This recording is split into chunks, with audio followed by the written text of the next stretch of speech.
Salut les collectionneurs, bienvenue sur Abaka.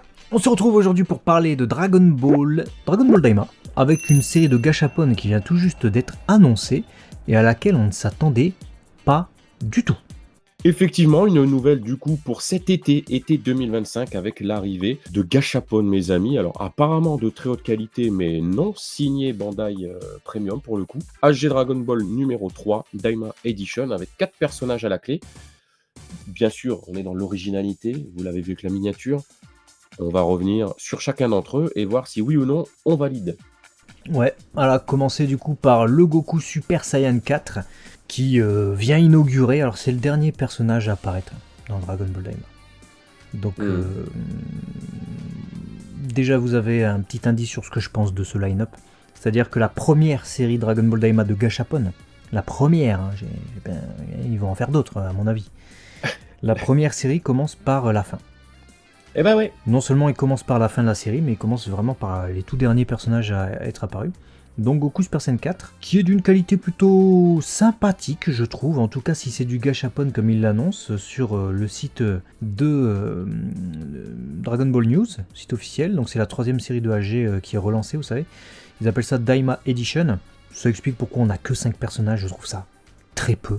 À l'époque on avait beaucoup plus de personnages, 6-7. Bon là on reste sur le minimum syndical on va dire. Si c'est des figurines vendues dans des machines à gacha, comme on appelle ça au Japon, effectivement c'est de la très bonne qualité ce qu'on voit. Maintenant faudra reparler de l'échelle, hein, parce que le Goku Super Saiyan 4 à côté des autres, il y a un problème je crois. Ouais, non, il y a clairement un gros souci d'échelle à ce niveau-là, mais vous allez voir, on va enchaîner perso par perso et puis on va souligner de toute façon en fin de vidéo ce souci-là. Bon, deuxième perso, je te donne dans le mille, cher ami, tu parlais de commencer par la fin, et ben continuons avec ce Vegeta Super Saiyan 3 adulte. Donc Voilà. on n'est pas sur l'épisode 12 avec sa version mini. Non, messieurs, dames. On s'est dit version adulte, donc la fin. Voilà. Ils sont partis sur les adultes avec cette série de gachapon, je comprends pas trop. Malgré tout, on se faisait la réflexion, effectivement, déjà, les gachapon sont de plutôt bonne qualité par rapport à ce dont on était habitué les dernières années. On a vu des gachapon vraiment nuls, médiocres, qualité plastique, papin à l'arrière, etc.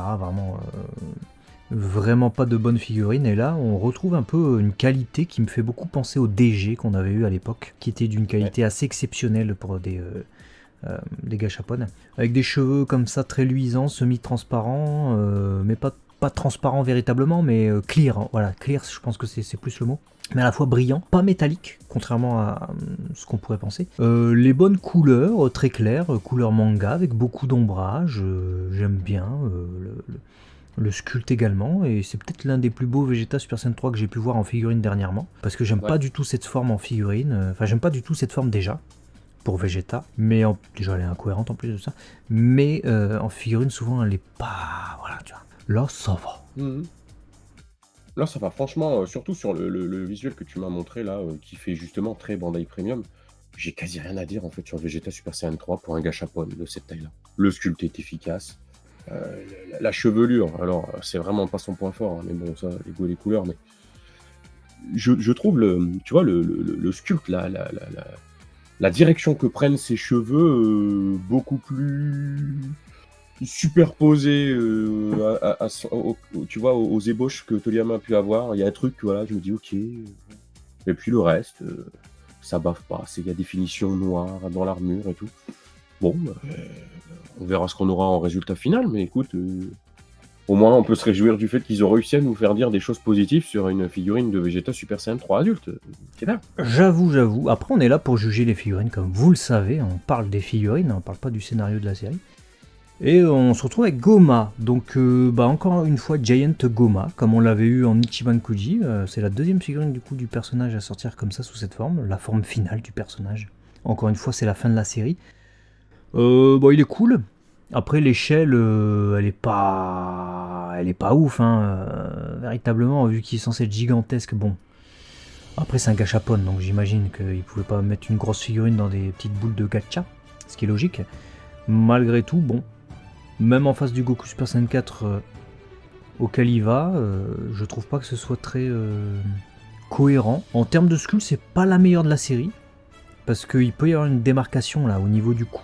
C'est peut-être comme ça qu'ils séparent les différentes parties. Il y a également la partie zigzag, donc il y aura partie inférieure, partie supérieure, et la tête, je pense qu'il sera avec le torseau là. Je pense que ça sera comme ça. C'est des gâchapones, hein. Ça semble, ça a toujours été comme ça.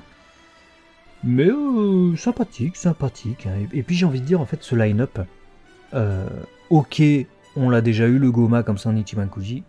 Après, il y en a, ils collectionnent pas les Ichiban-Kuji. Ils collectionnent que les gachapon. Donc avoir le gacha de Goma, bah écoute, c'est une très bonne nouvelle pour eux.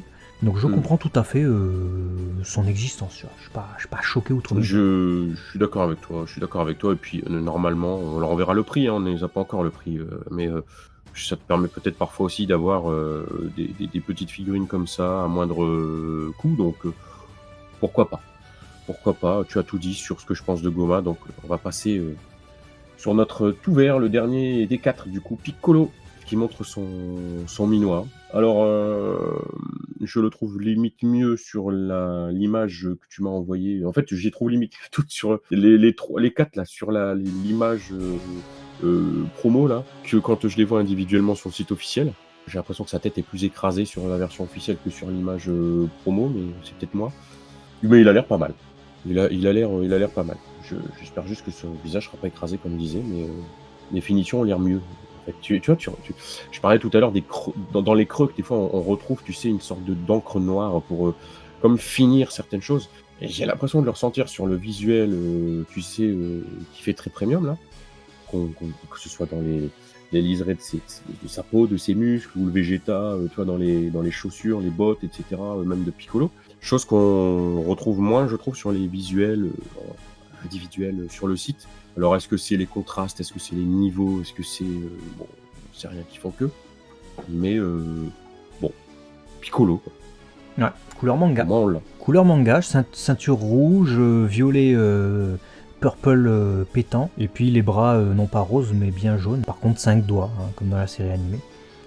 Mais c'est les couleurs qu'on retrouve dans Daima, hein, c'est les couleurs de Toriyama Sensei. Et non pas du coup ceinture bleue pour ceux qui sont habitués à l'anime DBZ. Dogi plus bleuté, et puis partie des bras et des stries roses. C'est les différences manga animés entre voilà, pour Piccolo. Je l'aime bien aussi. Je l'aime bien, à voir évidemment les produits finaux, puisque là ce sont des prototypes qu'on vient de vous présenter. Il y a d'autres visuels, je vais vous les montrer. Là, hop, c'est pas la même qualité, mais c'est voilà, c'est le visuel promotionnel. Et on a ce visuel là, voilà, où on voit les 4. Bah écoute, j'ai hâte de voir si c'est des gachapon comme il l'annonce sur le site officiel. J'espère qu'il se trompe pas, c'est quand même le site de Shueisha, hein. S'il se trompe, c'est grave. Mais si c'est ça, bah ça va être des figurines pas chères de ces personnages-là. Je suis pas enchanté, hein. Qu'on ait en line-up et qu'on mette en avant évidemment les persos de la fin et tout le temps les transformations et les personnages adultes. Ça me barbe un peu, parce que c'était pas le projet de base de Daima. Donc je suis mitigé, on va dire.